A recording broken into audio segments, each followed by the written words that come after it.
Hi, and welcome to White Hat versus Black Hat SEO show. My name is Josh Bachynski. With me here, as always, I have my co-host and cool, all-around cool guy, Chase Reiner. Say hi, Chase. What is up? The upwards is up and downwards is down. And also with us today, we have our resident Black Hat, Clint Butler. Say hi, Clint. Hi, everyone. How y'all doing? We're doing great. I hope the crowd who's watching us is doing great. As always, if you have some questions later on the show, please by all means type them in the chat. If you're watching this on YouTube, it's on the top right-hand side. And without further ado, we're going to get right to the new stuff that's going on in SEO. I got a bunch of new White Hat stuff I want to talk about. Chase just went to a conference recently. He wants to talk about a bunch of new Black Hat secrets, a bunch of new Black Hat stuff. And then we're going to debate the veracity of these things until we pound them into submission and we get the rear naked choke and we win. And the ref raises our hand. Also, if you guys haven't joined the Facebook group, we have a pretty sick Facebook group with 1,600 members in it. We'll put it in the description, but you should join it because we do updates like when we're going to go live and stuff. Yeah, for sure. Make sure you join our Facebook group. Make sure you like this video. Make sure you email us if you have any SEO questions. Make sure you tweet at me if you think my new hairdo is good or bad. If you like my Star Wars shirt, tell me if you think you like my Star Wars shirt. All those kinds of things. I'm just waiting for you to get the Rand haircut. Yeah, I had like a Rand haircut. The problem is that my ears stick out too much. If he gets like the shave, like the undercut shaved, like the fade. I had that for a while, but my ears kind of stick out like this when I have the fade. I look kind of like an orc or something. It doesn't quite look right. But if I let it grow too far, you see the gray hairs. So I got a hair maintenance. But today's show is not on hair maintenance. You're always wearing a hat. You're taking the easy way out, man. Exactly. Black hat is the easy way out. It's not like the light side of the force. It's the dark side of the force. It's this guy right here. Yeah. All right. Enough Star Wars reference. Okay, so what's new in White Hat SEO? White Hat SEO has got a bunch of stuff that's going on here that I want to talk about, and I'm going to share my screen to do that. So let me share this right here. So recently, Gary Ilyish, who is a Google employee, he mentioned, he's been saying a lot of stuff right now. What I want to talk about here is, look what he says down here. He says, if you feel like publishing a new SEO theory, maybe you can get it peer reviewed. This is a very interesting idea. Of course, this is the idea that a lot of groups that we belong to take to heart, such as the Search Intelligence Agency. I've had Kyle on the show before. I'm going to, quite frankly, I'm in good talks right now with Search Intelligence Agency. Maybe they'll be on the show a lot more because they're a group that does single variable tests where they have a test SERP environment and they test one thing, like does a 4% keyword density beat a 5% keyword density? And they start testing to see what is actually better in small little tests like that. And they've done hundreds of tests. And it's fantastic. And so you have, even when you have Google, Gary Ilyish himself, the premier Web's Master Trends Analyst in the Zurich office, he works over in Switzerland in the same office that John Mueller does. When he is saying stuff like, you got to do SEO tests, it might be a good thing to pay attention to. The next one I want to share is that for those of you who know and like Search Metrics has filed, US has filed for bankruptcy after BrightEdge continued patent suit. So I don't know if you guys noticed this on Barry's site, but I just thought I'd point out that Search Metrics, and now Search Metrics is the company that has put out a whole bunch of correlation studies. It's basic, when it comes down to the giant correlation studies that you see every year that a lot of SEOs get all of their knowledge from, it's Moz. They put out a giant correlation study every year, and Search Metrics is the only other one who puts out a correlation study. Here's the good things about that. It's good that they do this because it gives you a general idea what kind of is correlating with rankings. Here's what the bad things about this news story. One, Search Metrics is filing for bankruptcy. That's not a good thing. That's kind of a shakeup in the industry. Two, broad correlation analyses are not a good thing to do anyway. You want to be using a software like Cora that my friend Ted has shown on the show many times to do correlation studies or competitive analysis on just your niche. That's a better way to do it. But at least it's kind of sad to see that Search Metrics is going, because that was kind of the only information that a lot of SEOs, especially in-house SEOs, SMX kind of crowd SEOs used. What do you guys think about Search Metrics filing for bankruptcy?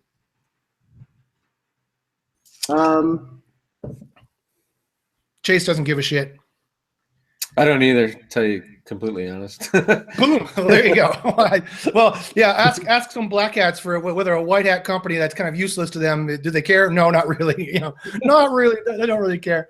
Okay, well, let's see if you care about this then. I'll go to the next story I want to talk about. So there's even more going on, and I'm going to end with the final one that's the most important. So here's one. Google says, stop optimizing for rank brain. It's irrelevant.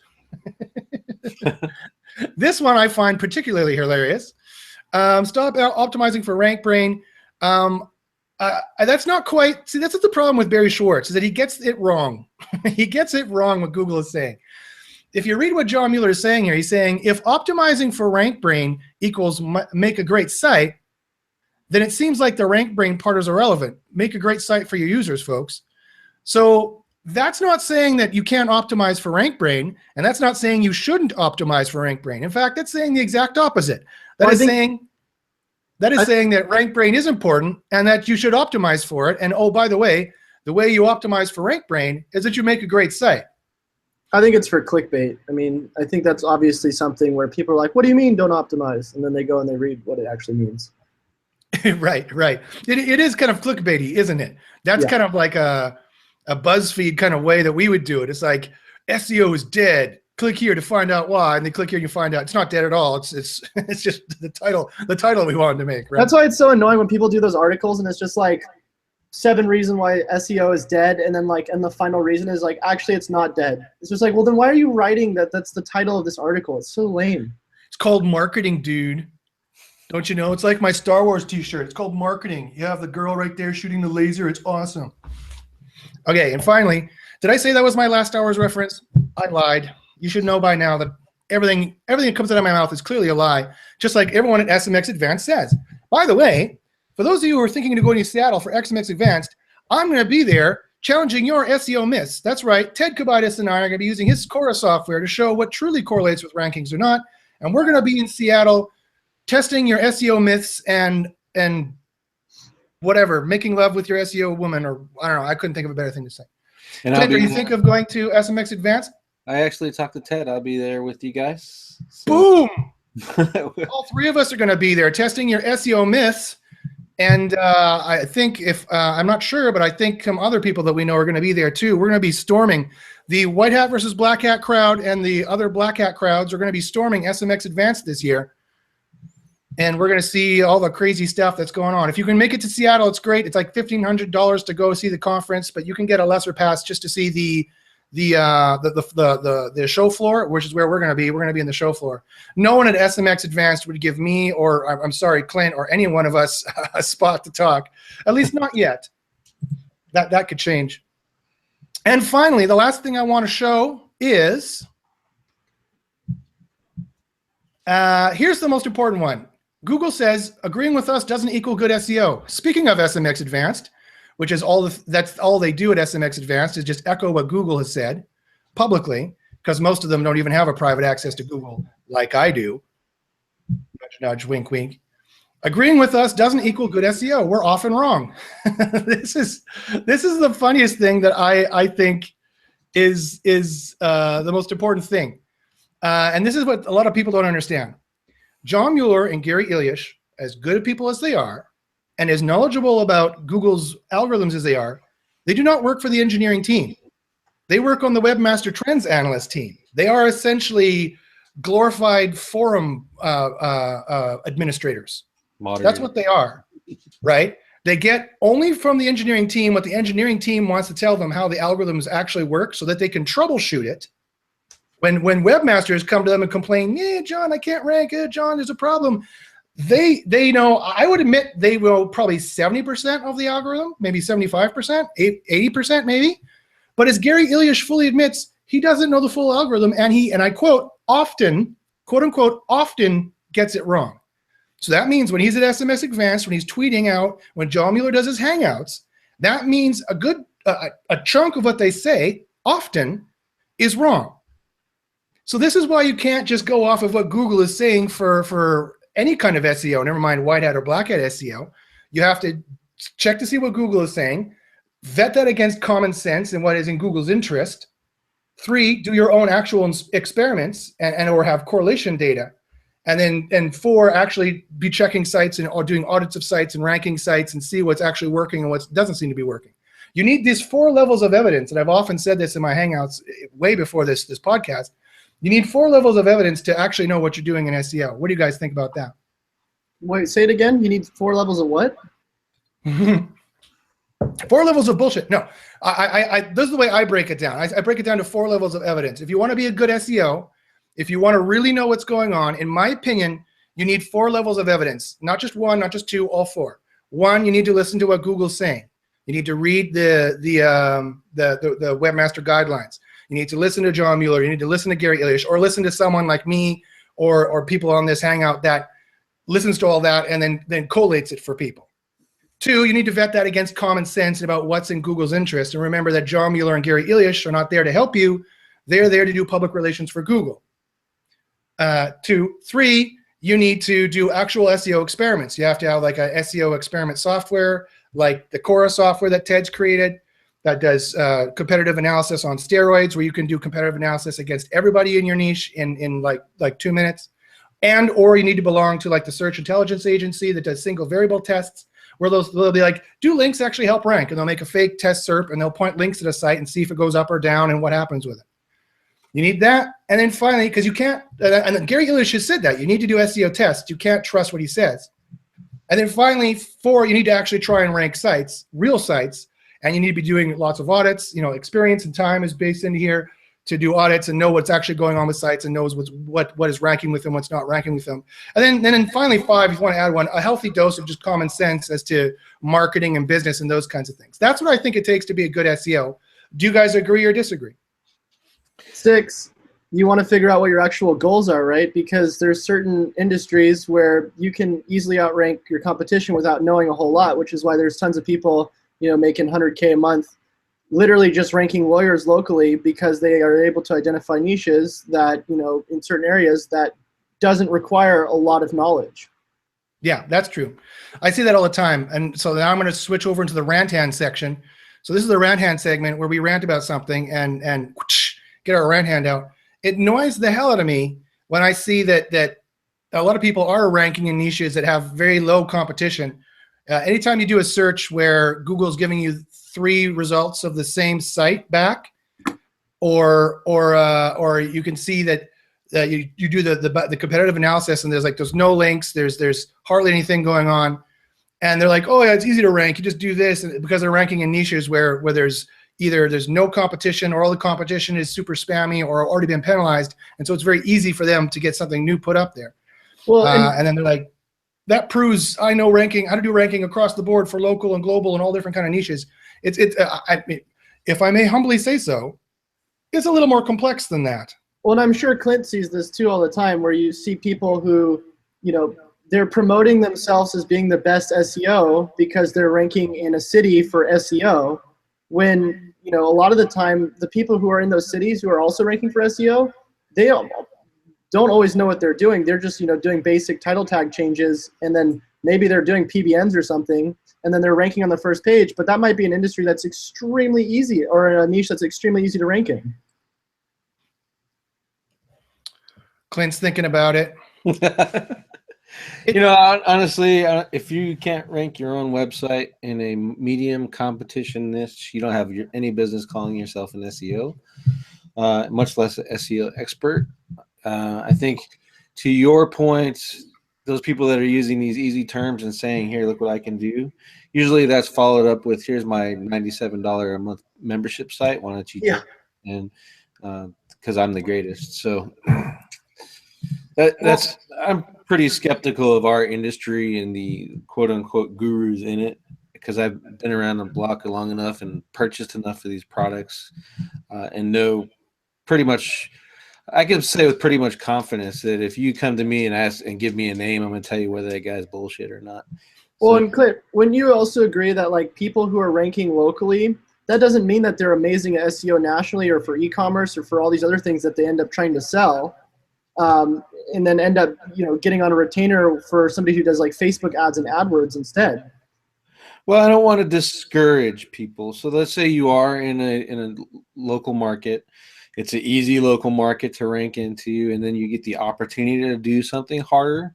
I say go for it. You know, you're gonna learn by reaching out and doing that stuff, but don't be deceptive to your clients when you pick them up. If you've never worked in that niche, tell them, hey, I've never done that. If you've never done a national scale thing, hey, I've never done that. And here's what I'm gonna do with my pricing to make it worthwhile for both of us to take the risk on me. I know I can do it. I just have not done it, so I can't give you a result or you know, an example of my results. So I think that's where that goes into, you know, that's our industry. Our gurus, quote unquote gurus, our leaders, they need to be embracing that kind of philosophy as well.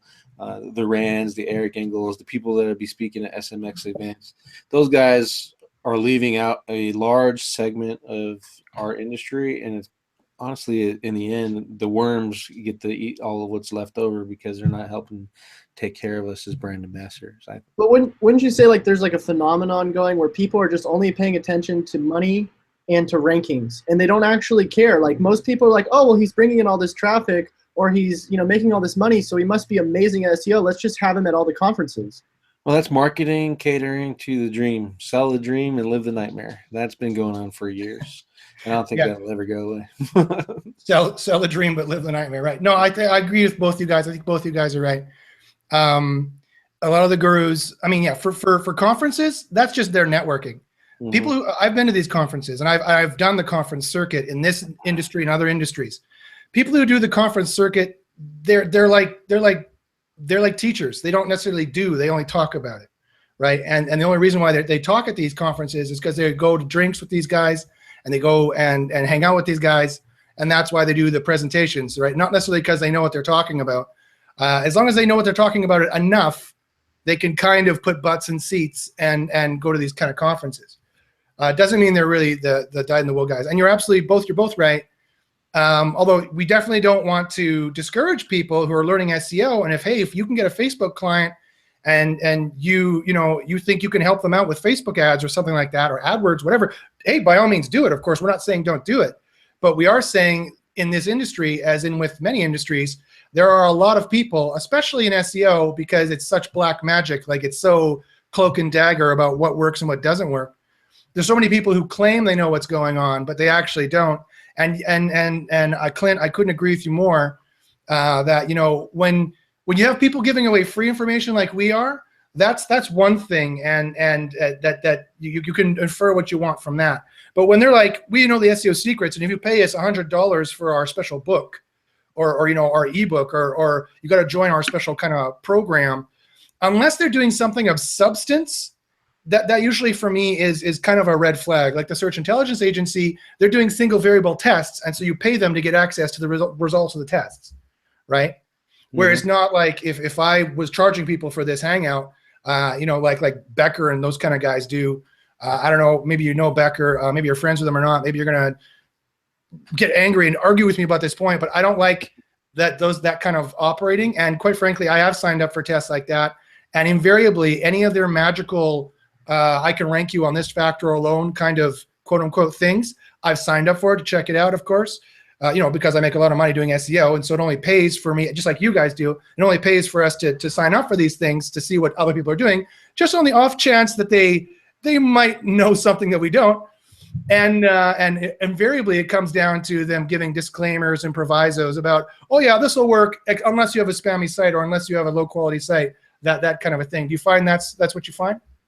Well, I just wanted to add in there, and I think it's kind of like what Clint was saying with, it's like they're selling the dream instead of the actual like work that it takes to do these certain things. Because nobody wants to be like, oh, this is going to take a year to develop, and then I may or may not become successful. They just take other people who are making money or other people who are getting traffic, and they're like, okay, this is exactly what they did, and then this is what you should do too, because quote unquote, this is the #1 ranking factor. And then all these people end up going and doing this stuff, just blindly following because they want to make money. And I think it's great that they're learning stuff along the way, but some of the stuff that I was hearing at, the event I went out recently, it was just like, I could not, like my head just started going like this, like I couldn't control it. It was just like, I was like, oh my God, how are you saying that this is the #1 ranking factor? Like when it comes to local, there was just some crazy stuff that people were saying. And these people are pulling, like one of the guys was pulling $1 million a month. So or so he claims. So he claims, right? I don't know why anyone doing $1 million a month would waste their time speaking at a conference. I wouldn't. You wouldn't find me. $1 million a month? You wouldn't even know what my damn name was. Exactly. $1 million a month? I'd be living on a beach somewhere. I'd be living on a private island that I've already done all the prepper work to make sure it's going to be fine for global warming, and have a private secret force like Blackwater guarding me, and we'd be practicing martial arts on the beach. That's what we'd be doing. With that in mind, okay, so that's a good, that led us to a good question though. So I'm going to ask the people in the audience. We've got about 44 viewers right now. That's a little bit lower than we normally do, but it might be a slow day.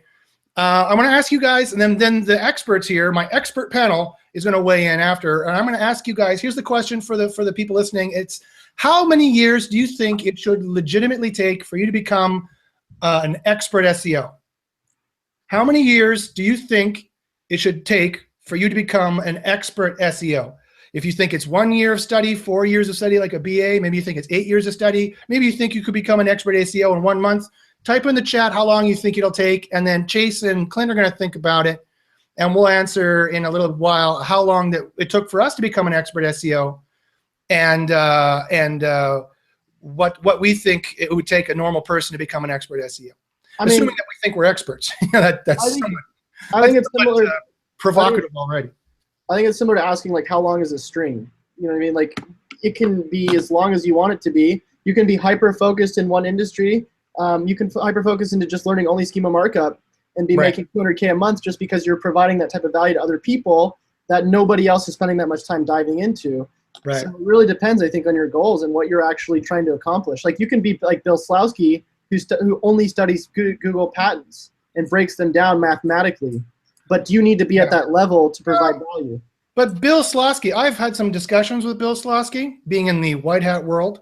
And let me tell you, I'll just tell you, he thinks he's an expert SEO, and he thinks the patent stuff is like a value add. He definitely charges clients a hell of a lot of money for consulting, and SEO by the Sea, I believe is the name of his company. And he thinks he's an expert SEO. So I take your point, Chase, but let's say, just generally, like not just I do local SEO. How long does it take you to be a general SEO consultant like we are, where we can do SEO all over the company? How many years do you think it would take? Okay, so Chase, that's what's new in white hat SEO. Let's move over to what's new in black hat SEO. Clint, if you have anything you want to add here, by all means, after Chase. Chase was recently at a conference, and we'd love to hear about the kind of stuff that you were hearing at this conference here, Chase. So take it away. So I'm sure Clint probably knows a lot about this, but I was there with Holly, and you guys know Holly. We were doing the conference, and then afterwards we got taken back to this little room, and Holly was there with her computer talking about all the crazy stuff she's doing right now. And I was literally like audibly like saying what, like every time she would say something, and people were laughing because it was so crazy. Like, so this one thing that she's doing, I don't even know if I should be saying this, but this one thing that she's doing is she's taking a site, right, for like say lawyers in San Diego. And she's using this app, and Clint probably knows the name of this app, but it basically takes the page and it spins the content across 500 different variations of different cities. So then she has all these pages ranking. They're all, you know, say maybe like 1/3 of them get indexed, maybe less. But then she starts pulling all this traffic. So once that starts happening, she does 307 redirects. So you know, you have your 301 redirects, huh? So this part you don't want to tell anyone, because I know where she's going, where you're going with this one, and you can actually get sued if you guys try this. So I would be careful. Ooh, the secrets. Divulge the secrets, Chase. Go ahead, get sued. Yeah, I mean, honestly, I think it's fine. So basically, what happens is she does 307 redirects, which the difference between a 307 redirect and a 301 redirect is a 301 is a permanent redirect, and a 307 is a temporary redirect. And actually, there's a 302, which is also temporary, but the 307 gives you cloaking or something weird. So she does a 307 redirect on all the different things being indexed. Told him. Whoa! What happened? Suddenly he's gone. Told you. Wait a minute! I gotta Skype Holly if she did that. Wait a minute! Let me Skype her. Holly doesn't share that information lightly, so. I'm just saying. Told you not to share it. You started. Hold on, Chase, you're muted. I'm saying I'm watching our show. I'll just say, hey, Holly, watching our show in Skype, and we'll see if she answers. If you want the rest of the story, just join the Facebook group, and I'll message you it. I don't know. Let's see if this was. I don't know. I guess Holly should have told you this was supposed to be something that's confidential. But yeah, that's the problem with SEO is there's so many levels of secrets, and sometimes it's been patented. Sometimes it's their intellectual property. Sometimes they'll just get annoyed if you do it, and then they'll destroy you off our show somehow. She said that she would be willing to do an SEO playlist with me, which would be Black Hat. So I'm pretty sure she'd be willing to share this stuff. Okay, of course. I mean, SEO knowledge eventually gets out. It's like secrets if you're a politician. If you're a politician and you've been doing nasty stuff in history, it's going to come out. There's no way it can't come out. And so similarly, in SEO, if it's on Warrior Forum, if people are at conferences looking at it, I know for a fact that I've been in private chat rooms with Google, and I know for a fact that they do have employees that go out to conferences and do listen to webinars just to see what the Black Hats are doing. Matt Cutts told me that for a fact. So Matt Cutts doesn't work there anymore, but I can't imagine that policy has changed ever since he left. So what else did you see? What else can you tell us, Chase, without getting yourself nuked off our Well, I'll tell you one that I figured out on my own. This is something that I was actually thinking about. So we talk about the if this then that networks all the time, and how you can create thousands of tiers of different profiles, and hit one share button and it'll share it across 8,000 different profiles, which Holly may or may not be doing. So you can do that, but you can also you can change the OG data on your website so that every time you share from a post, so say you have 20 tips on something. So you have 20 top SEO tips for 2017. Every time you share it, so say you share it once daily, you can change the OG data so that it'll change to a completely different post, and you can change it to a different video. So say you do this for 30 days, right? And we were thinking of even creating an app that would manually or that would automatically change it. So it would be like Buffer, except what you could do is in the Buffer settings have a plugin that integrates with WordPress that'll change the OG data every time you share something, and then you can schedule out one post for the next 30 days. So if you share that post the first day and you say it goes across 8,000, it doesn't even have to be this and that networks, but say it is, you would basically get 8,000 shares in your API on the sidebar for your post. And then anybody else who interacts with that, if they retweet it or if they share it on Facebook or like it, it'll also drive those API counts as well. And then also your social signals. So say you did that for the next 30 days with completely, quote unquote, different posts, but it's all to the same page. You would be pulling a lot of social signals, a huge social API count, and at the same time, probably a good amount of traffic to that page with tons of social proof. Sweet. What else did you find out? Okay, other than that, let's see.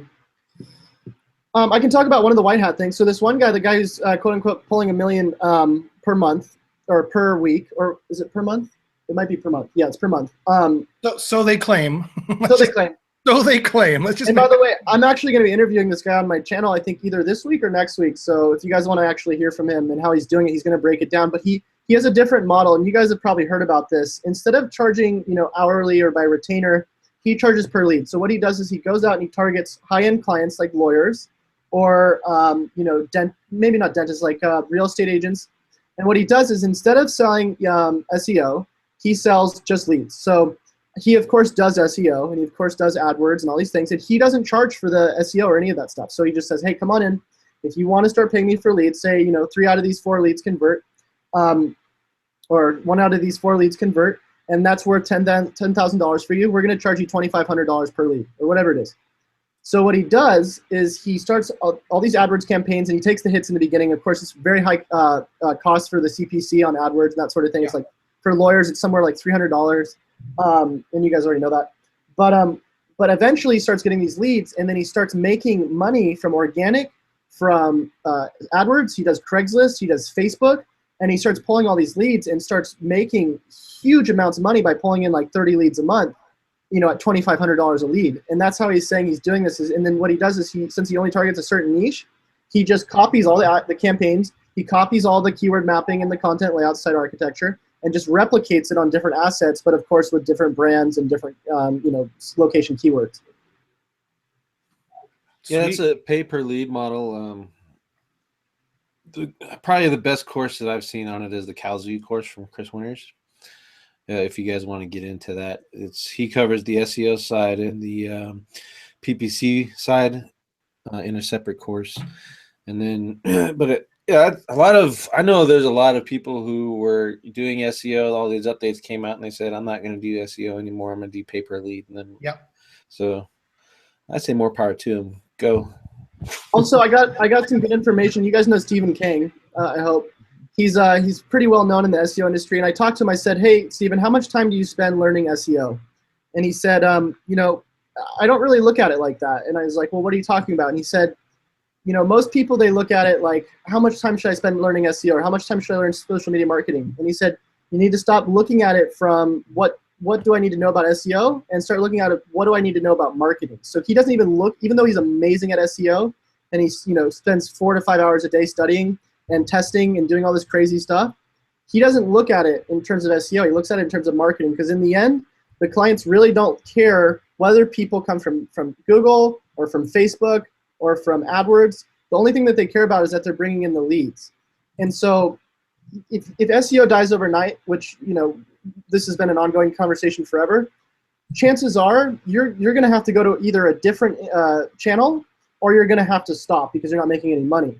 So if you can focus on it as, instead of selling retainers for just SEO, you're just becoming the best SEO, and you start looking at it in terms of marketing, you're gonna be forever needed in this industry. Yeah.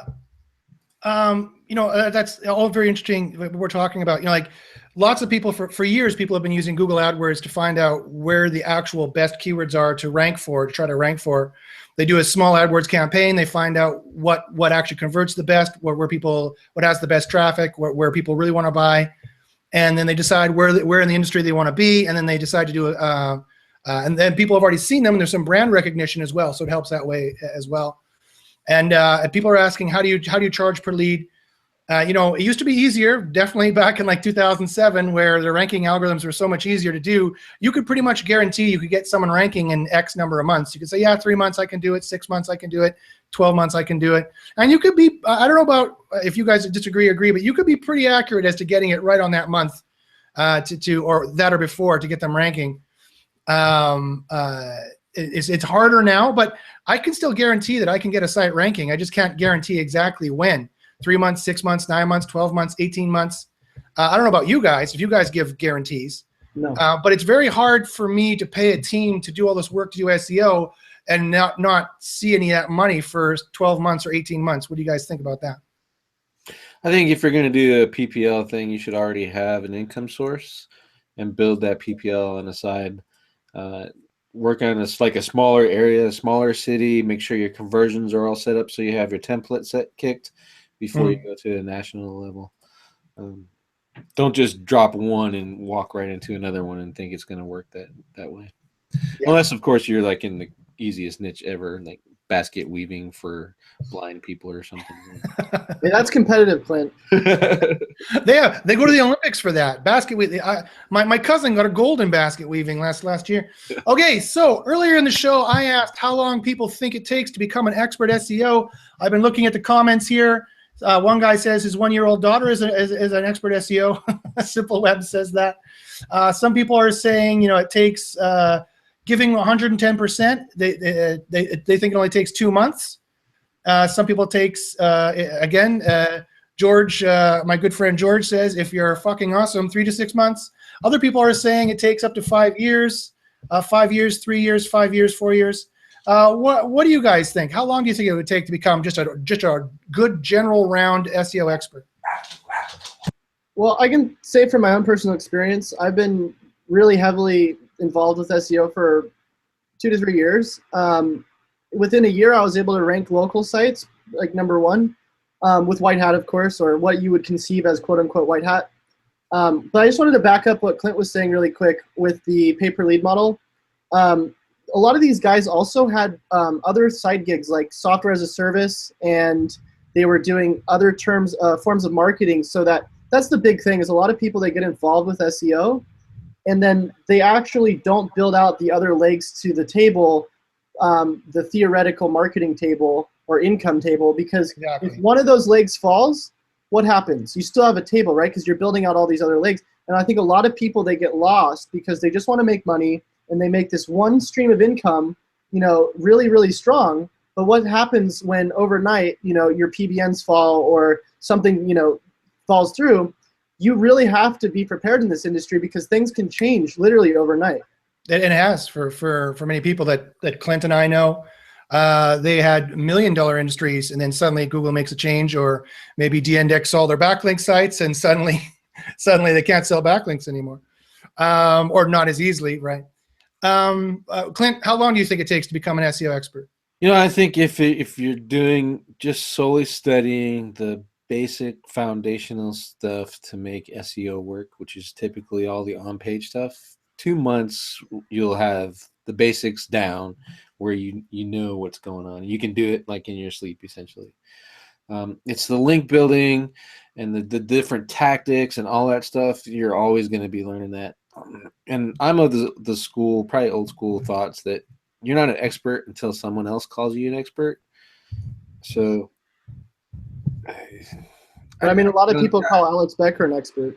Well, I think he is an expert in marketing. He is.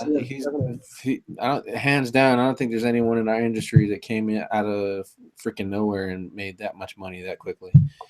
But he's a marketer, and he'll tell you that. I'm a marketer, and I get other SEOs to do my SEO stuff. Nothing wrong with that. That was the other thing I noticed a lot of, was that people there know a good amount about SEO, but they're even better at putting together teams of people and setting up their SOPs and everything to correlate with bringing people in. And one of the guys there explained it perfectly. He said, I don't try to do everything in SEO. I just try to put together a team similar to McDonald's. We have one person who puts down the patty, one person who puts down the buns, one person who puts down the lettuce. Mm-hmm. And then that's what happens is people get hyper skilled in these certain categories, and then we're able to pull in a lot of revenue because of that. Yeah. And that's like me. I personally focus on all the on-page stuff, which is why Quora is so exciting to me. That's my primary focus. I can do the rest of that stuff, and I can backlink to I'm blue in the face, but I just don't like doing it. So I outsource my backlinking to other people unless I'm testing something or I'm negative SEO and some guy that calls themselves an SEO expert. Yeah, I hear what you guys are saying. For me personally, in my opinion, is that I've done a master's degree in ethics and decision theory. I was doing a PhD in ethics and decision theory. So I break it down to academic, the barrier of entry for academics. Like if SEO was taught in a university, to be really good SEO, to do local, to do global, to do English, to do non-English, to be able to intelligibly take a client for any kind of site and to SEO it for the most part, porn, non-porn, adult, non-adult, all those different kinds of niches and special little rules and special little things. It's at least, in my opinion, it's at least a master's level degree. It's not just a 4-year BA. I think it's like a 5 or 6 year graduate degree. I think it would take 5 or 6 years really to be. You could go out to any meeting and say, yeah, I'm an SEO. I don't care what your site is. I can, here's my card. I can SEO it. I know I can SEO it. I know all the rules. I know all how it works. I know the Google employees. I know what they say. I've done the experiments. I'm already ranking the sites. I have the 5 levels of evidence for any particular question. I can answer any SEO question and have an idea of what the answer really should be. Yeah, maybe every now and then I come into a weird local problem where I ask Clint, hey, Clint, you ever seen this before? Or you ask your colleagues, you ever seen this before? That means you're a professional. That doesn't mean you're inadequate, right? So in my opinion, I was working on my academic career, and I quit around 2010. And really, it took me 5 years to build up a 6-figure consultancy from nothing. And then so that's basically how long it takes you. And I already knew SEO. I'd already been doing SEO for many years before that. But I've been out of the game. I've been reading about Plato and things like that. So I wasn't doing SEO, during my academic career. I might have helped my martial arts friend rank his martial arts website, but I was only doing like one site for like a couple of years. So in my opinion, I think to be a general, like, I could call myself an SEO expert, I think you need to be doing it for 4, 5, 6 years. And there's a difference between, as you guys said, there's a difference between an SEO expert and a marketer. Like people like Holly, for example, make millions of dollars. They release a product, they make millions of dollars. They're a product marketer. They're not an SEO. They might know some portion of SEO. And don't get me wrong, Holly's brilliant, you know, and people like that. Someone said, Steve Buchanan said, Plato, isn't he the cartoon dog? No, Plato is not the cartoon dog. That's how we get Trump as a president. Ba-bum-bum. Oh, did I just say that? I did. No politics, Josh, no politics. I don't care about politics. I'll say it, and I'll kill you with my Star Wars lightsaber. People like Holly are brilliant, and they could probably figure it out if they wanted to. Don't get me wrong, but we got to separate people who are really good marketers from like SEO consultants who can take any business, black hat or white hat, adult or non-adult, local or global, and say, yeah, I know I can rank you. I don't even have to look. Here's my card. And you know, and I think that's, for me, that's how long I think it would take. And quite frankly, Tom asked, all right, Canadian? Yes, I'm Canadian. How can you tell? By my politeness until you cross me and then I'm ready to fight? Is that how you knew I was Canadian? Josh, or my terrible accent? Josh, what was that? Not to cut you off from the rant, but I actually have a meeting in like 10 minutes with a client. I just wanted to hit on one of the things I brought up before this, and I'd be interested to hear yours and Clint's opinion. But one of the biggest pain points that I've been seeing from the polls I've been taking from the different SEO communities is that people have a really hard time generating leads in the SEO industry, which is funny because, you know, everybody who does SEO, they should probably figure out some sort of way to be bringing in leads, right? Because they're bringing in for the clients. So aside from like cold calling and manual outreach, which I see a lot of people are actually using for their SEO strategy to get clients, maybe you guys want to hit on a couple ways that you guys could personally get clients and kind of keep them around. Yeah, and that actually ties in, despite my ranty portion there, that actually ties in directly to what I was saying, is that there's a difference between SEOs and marketers. And don't forget, not only do you have to learn SEO, that's kind of a trick question. Like, how long does it take to be an SEO? It's like, you need to know how to do business first, and you need to know how to do marketing, and then you need to know how to do SEO. So there's other things you need to learn as well. And if you don't know business and don't know marketing and try and do SEO, it's like again, I'll use a martial arts metaphor. It's like you're trying to fight in the UFC, but you've never done any boxing and never done any kickboxing. You only know grappling. You know, your career's not going to last very long, right? Well, you can lead the horse to water, right? But you can't always get him to drink it. Yes, you can lead the horse to beer, but does the horse like Molson Canadian? Is the question. That's a good question. You know, as an SEO, you got to figure out where you want to position yourself, just like any business.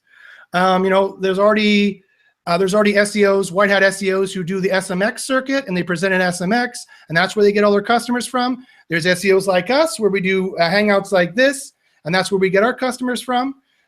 You can also get endorsements, for example. Like if I show you this endorsement here, again, more just shameless bragging here.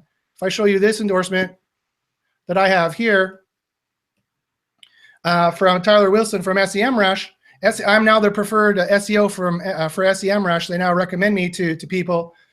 You can get endorsements like that.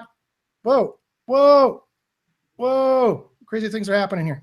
There we go. Holly's back.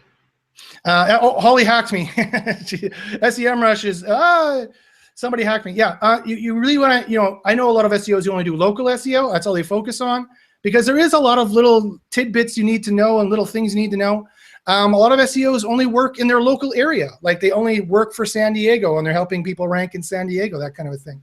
So you need to look, just like any business, I think you need to look at the market and see where you want to position yourself and where you can compete and you can show clear value. And you don't want to go into a crowded market. So just one last point, then I could see Clint wanting to say something. Like, for example, like I said, when I came out of academia around 2010, I looked at the SEO landscape in Google and I saw how people were ranking. And I'm like, okay, they have like 10,000 blogs. They've been running since 2005, and that's their private blog network. And they're using that to get the link juice to rank for SEO queries. And I thought, can I beat that right now, starting from zero money, zero resources? No, I couldn't. So what did I do? Instead, I went to YouTube and I started making YouTube videos. And now if you do a search for SEO, you see my face come out, and my face has always come up consistently for the last 5 years or so. Now there's a lot more people like, oh, I don't know, Chase.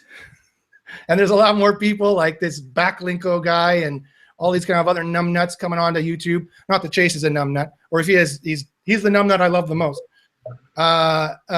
Read into that what you will. You know, a lot of people see that there's a good way to make a living there, and get clients coming on SEO there, and so they'll come onto there. And so I might need to pivot. I might need to change. We might need to make a better show like this show, or I might need to move and start doing SMX stuff. Over your career, you're going to find different customers. You're going to charge more. They're going to offer more, and things are going to build up. Or I could be completely wrong. What do you guys think? I kind of along that lines. But I look at it this way: you have to see what what are you selling. So if I'm selling, let's say you're selling SEO, then what you're really selling is rankings, and hopefully traffic kind of been built into that because you're targeting the right keywords, right? So that is what you're selling when you're selling SEO. And when you're talking about, I'm going to sell leads, or I'm going to get your phone calls, or I'm going to increase your sales. Now you've gone into the overall more broad focus of marketing, where you can kick in SEO, PPC, social media marketing, video marketing, all that other stuff for your lead gen. So honestly, I think that's the first question. The very first question you need to ask is, what do I want to sell people? And then you can pick if you want to be a generalist, a marketer, or a specialist in SEO. Yeah, I agree. I want to add on to that too. Like, I think a lot of people, what they do is they just want to sell things, right? They just want to make money. And first of all, people can pick up on that, right? Nobody just wants to be sold to. I mean, that's happening everywhere. You go on Facebook, you go on YouTube, everybody's like, buy my stuff. And nobody wants to hear that anymore. I think the biggest thing is figuring out what do you have to leverage, right? So for me, I think the number one step is creating some sort of asset. And this also helps with people who are going to learn SEO. They want to learn SEO, they want to start selling, but they're just following people's courses. I think the best thing to do is learn the basics. Try to rank your own site. Try to rank locally. You know, that's the biggest thing that helped me start learning. The next thing is figuring out how you can take your assets and leverage them with some sort of unique value proposition. So, you know, personally, I try to teach tutorials, and then I bring people in because, of course, they need help further than the tutorials. That's sort of my unique value proposition. And then, of course, I make the doorway to entry so low that, you know, people are willing to sign up. And then the other thing is, like, figuring out your funnel. So, like, a lot of people, like I said, they'll bring the horse to the water, but then the horse doesn't actually drink it. And the big thing for me really is figuring out how can I get the horse to drink the water. And it's not just going to be, you know, doing like a tutorial once and, you know, getting them to go to a ClickFunnels page and then just, like, you know, ending it there. I have to provide some sort of value, some sort of leverageable asset that's like, hey, look, I'm ranking for this. I have tons of reviews. I have a testimonial from SEMrush. You know, I'm Clinton, I wear a black hat. You know, there's all these different things that you can put in there that's really going to add unique value to you that will make you stand out from the crowd. And then at that point, it's not even selling anymore because you're showing what you already know, and you're not just selling, you're actually providing value to people. And I think so many people lose out on that site, and they sell based off money instead of selling based off giving value. And that's a good point for even people who are not in the SEO industry. A lot of people get traffic going to their site, but they don't convert, right? They're getting 1,000 unique visitors to a page a month, but nobody clicks on the form because the price is too high, or because it's ugly, or because it's slow, or because it's like a 5-step shopping cart. And they're like, I don't want to fill this information in. Never mind, forget it. And so it's sales 101, it's business 101, and SEO is part of that. If you don't know business 101, you're not going to do well with SEO. So we've got to run, folks. Thanks very much for watching again. This has been White Hat versus Black Hat SEO show. If you guys want to like this video, we'd appreciate it. If you want to tell your friends, tell your mom and dad to watch this. Tell your mom's mom. Tell your mom's mom. Your mom's mom? Wouldn't that be your grandma? He doesn't know. He's wearing sunglasses. He wears his sunglasses at night so he can. Clint, do you have any final parting words you want to say? No, I'm good. I think that was a good conversation today. I liked it. And Chase, any final words of wisdom? Nope. Nope, that's it. There's no more wisdom. That's it. All right. Well, thank you, folks. Tune in next week. We'll have more black hat secrets, more white hat secrets. You can ask us questions. Sometimes we do site audits. You can get your site audited. As I said before, if you have any SEO questions, you want to ask me some SEO questions, more white hat-ish audits and things like that. That's typically what I do, ranking big sites. Email me at joshbachynski@gmail.com. If Clint, you want to tell us what you're good at and how they should contact you? I start off with audits too, just so I know what I'm looking at and kind of help you out. So Of course. Clint at digitallear.com or digitallear.com. You just sign up right on the site and I'll hook you up. There we go. Fair enough. And I guess I could say you use probably more black hat-ish if I could differentiate us. Is that fair? Not with clients. With clients, I go white hat. But as you get darker down the farther down the T-pole, it gets a little black hat. Let me put it this way. If any of your viewers have questions about PBNs, maybe it's better to send it to you than me, because my answer is going to be don't do that. And Clint might entertain the idea a little bit further. Maybe not. And finally, Chase, let's give us your 5-second pitch there. So the thing we're talking about with the leads, I'm going to be putting together a little course off of YouTube, just so I have some sort of asset that I can start leveraging, like we were just talking about. So if anybody's interested, we might even have Josh or Clint chime in on it, on kind of just some ways you can start pulling leads in your industry, because I think that's a big thing that a lot of people need help with. All right. Thanks a lot, guys. And as I said, if you have any questions, we'll probably be here next week, and we often do site audits and help you guys out. So if you have any SEO questions, let us know, and thanks for watching. And as I always say, good luck in the SERPs. Say bye, guys. Bye, guys.